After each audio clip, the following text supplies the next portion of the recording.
taş topraklar ağladın.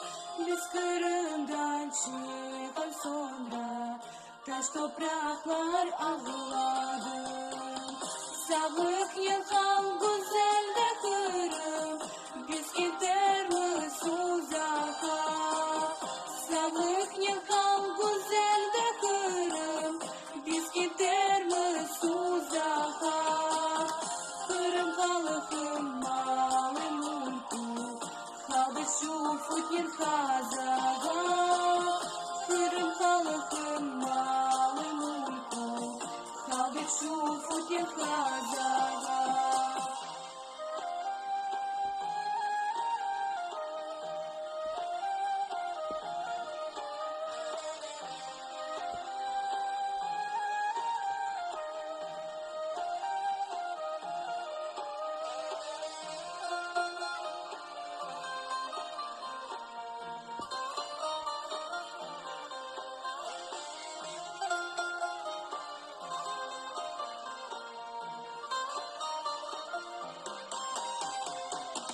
Sağlık yıkan güzel de Kırım, biz uzağa gidemeyiz.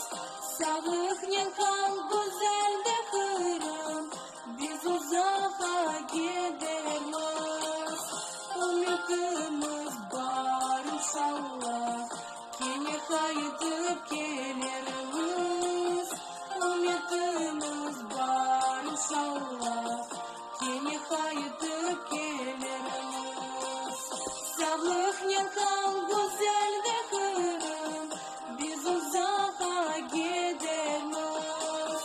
Sağlık yıkan güzel de Kırım, biz uzağa gidemeyiz.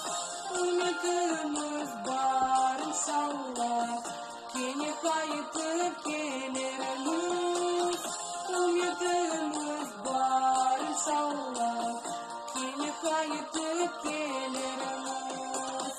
Umudumuz var inşallah, yine kayıtıp geliriz.